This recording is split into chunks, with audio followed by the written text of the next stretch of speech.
Isang lalaki ang dumalo sa isang erotikong palabas sa isang underground na club. Tanging ang may espesyal na susi lamang ang may access sa lugar na ito at bawat patron ay may kanya-kanyang personal na susi. Ang mga manonood ay nakaupo sa paligid ng isang pabilog na entablado at pinapanood ang isang babaeng nagsasagawa ng palabas para sa kanila. Ang pagtatanghal ay nagtatapos sa eksenang ang hubad na babae ay muntik ng durugin ng isang buhay na tarantula gamit ang takong ng kanyang platform shoes. Si Adam Bell, isang propesor ng kasaysayan sa kolehiyo na dalubhasa sa mga diktadura, ay namumuhay ng isang tahimik at paulit-ulit na buhay sa Toronto, klase, bahay, hapunan, pakikipagtalik, at pagkatapos ay inuulit muli ang lahat. Itinuturo ni Adam na ang mga diktadura ay umiikot sa konsepto ng kontrol sa isang malaking populasyon. Ang mga diktador ay nagbibigay lamang ng sapat para sa mga pangunahing pangangailangan ng mamamayan at inililihis ang atensyon nila sa pamamagitan ng libangan. Kadalasan, ginagamit ng mga rehimen ang iba't ibang taktika upang kontrolin ang kaalaman at ideya. Kabilang dito ang pagpapababa ng antas ng edukasyon, paglimita sa kultura, pagsensura ng impormasyon, at pagbabawal sa lahat ng uri ng individual na pagpapahayag. Paulit-ulit itong nangyayari sa kasaysayan. Kasama ni Adam sa bahay ang kanyang kasintahang si Mary. Aktibo ang kanilang sexual na relasyon at nakasanayan na ni Mary ang estilo ni Adam sa kama. Lubos na iginagalang ni Adam ang kagustuhan ni Mary at kung ayaw nito ng pagtatalik, hindi siya kailanman pinipilit ni Adam. Isang araw, nanghiram si Adam ng pelikulang Where There's a Will, There's a Way sa rekomendasyon ng isang kasamahan sa universidad. Sa panonood, napansin niyang may isang aktor na lumabas sa eksena bilang bellhop na kamukhang kamukha niya. Agad niyang isinulat ang pangalan ng 3 aktor na gumanap bilang bellhop batay sa mga pangalan sa credits ng pelikula. Sa tulong ng internet, natukoy ni Adam ang pangalan ng aktor, Anthony Clare, na may pangalan sa entablado bilang Daniel St. Clair. Natagpuan ni Adam ang profesional na profile ni Anthony online, pati na rin ang listahan ng mga pelikulang kinabilangan nito. Inarkila ni Adam ang 2 pang pelikula kung saan lumabas si Anthony at naging obsesado siya rito sapagkat ito'y kamukhang-kamukha niya. Matapos nito, nagsimulang maghalungkat si Adam ng mga lumang kahon sa kanyang bahay. Nakahanap siya ng isang litrato ng isang lalaking hawig sa kanya na may kamay ng isang babae sa balikat nito. Ngunit punit ang bahagi ng larawan kung saan makikita sana ang mukha ng babae, kaya't hindi ito makilala. Sa pamamagitan ng online profile ni Anthony, nakuha ni Adam ang pangalan ng talent agency nito. Bumili si Adam ng mga damit at goggles na kahawig ng suot ni Anthony upang gayahin ang hitsura nito. Sinimulan ni Adam ang paniniktik kay Anthony. Pumunta siya sa talent agency nito kung saan siya napagkamalang si Anthony at binigyan ng isang sobre na may markang confidential. Sa loob ng sobre ay may isa pang nakaselyadong sobre na may address ni Anthony. Natunton ni Adam ang apartment ni Anthony sa Mississauga. Tumawag siya sa bahay at nasagot ito ng buntis na asawa ni Anthony, si Helen. Dahil magkapareho ang kanilang boses, napagkamalan ni Helen na si Anthony ang tumatawag at inakalang biro lang ito.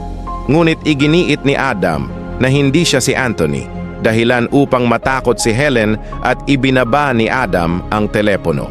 Muli siyang tumawag kinagabihan at sa pagkakataong ito ay si Anthony na ang sumagot. Inakala ni Anthony na siya'y isang stalker at sinabihang huwag na siyang tatawagan muli. Samantala, kinumpronta ni Helen si Anthony tungkol sa tawag. Inisip niyang maaaring ito ay asawa ng babae na kinalolokohan umano ni Anthony. Kinakabahan si Helen sa pagkakaroon ng isang taong kasing kamukha ng kanyang asawa. Ngunit iginiit ni Anthony na wala siyang alam sa nangyayari. Tumalikod si Anthony at lumayo. Ayaw niyang makipagtalo kay Helen tungkol sa umano'y babae sa kanyang buhay. Ngunit hindi kumbinsido si Helen, kaya't siya na mismo ang nagsaliksik tungkol kay Adam at nadiskubre ang kolehiyo kung saan ito nagtuturo. Patuloy ang investigasyon ni Helen at natuntun niya si Adam habang nagtuturo sa kanyang klase. Labis siyang nabigla sa pagkakahawig ni Adam sa kanyang asawang si Anthony. Ngunit si Adam ay hindi namulat kung sino si Helen. Upang mapatunayang hindi siya nakikipag-usap kay Anthony, tinawagan ni Helen si Adam habang kaharap si Anthony. Doon lamang siya tuluyang nakumbinsi na dalawang magkaibang tao nga ang dalawa. Pag-uwi niya, sinabi niya kay Anthony na pinuntahan niya si Adam. Kalaunan, tinawagan ni Anthony si Adam at nagkasundo silang magkita sa isang kwarto sa hotel. Doon nila natuklasang sila ay magkapareho sa lahat ng aspeto, kahit ang peklat ay pareho. Subalit si Anthony ay may mas agresibong pag-uugali, samantalang si Adam ay banayad at maginoo. Nabigla si Adam sa pagiging prangka ni Anthony, sinabing isa itong pagkakamali at agad na umalis. Simula noon, nagsimulang magkaroon ng magkaparehong panaginip ang dalawa. Una, isang hubad na babae na may ulo ng gagamba, at sumunod, isang dambuhalang gagamba na kasing laki ng gusali na gumagala sa lungsod. Kinabukasan, si Anthony naman ang nagsimulang maniktik kay Adam. Nakita niya si Mary, ang kasintahan ni Adam, at naakit siya rito. Naisip niyang baligtarin ang sitwasyon, akusahan si Adam na nakikipagrelasyon sa kanyang asawa upang makaganti sa pamamagitan ng pagtulog kay Mary. Hiningi ni Anthony ang damit at susi ng kotse ni Adam para sa isang gabi kapalit ng kanyang pangakong mawawala na siya sa buhay nito. Pumayag si Adam. Nagpanggap si Anthony bilang siya at isinama si Mary sa hotel. Samantala, si Adam naman ay nagtungo sa apartment ni Anthony bilang ganti. Pinapasok siya ng caretaker ng gusali na agad siyang kinulit na dalhin siyang muli sa underground sex club. Sa loob ng apartment, nakita ni Adam ang isang larawang nakapatong sa istante.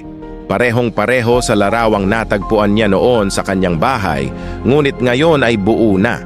Ang babaeng nasa larawan ay si Helen. Pinilit ni Adam na umarte bilang si Anthony sa harap ni Helen, ngunit tila nahalata ng babae ang mas maamo nitong pag-uugali.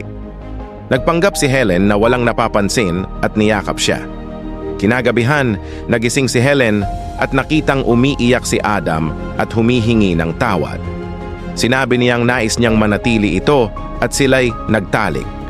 Siya mismo ang nagpasimula. Sa hotel naman, si Mary ay natakot habang nagtatalik sila ni Anthony nang mapansin niya ang marka ng singsing sa kasal nito. Tinatanong niya kung sino talaga ito.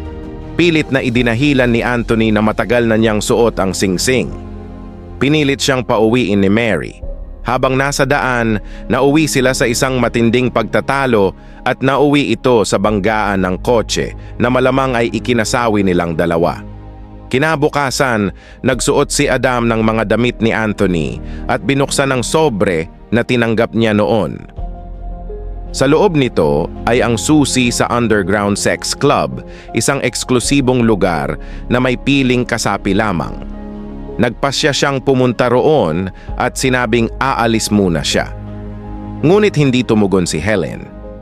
Nang pumasok siya sa silid, sa halip na si Helen ang kanyang nadatnan, isang dambuhalang tarantula ang nakasilong sa sulok ng silid. Tahimik lang si Adam, huminga ng malalim, at tumitig dito, tila tanggap na niya ang kanyang kapalaran.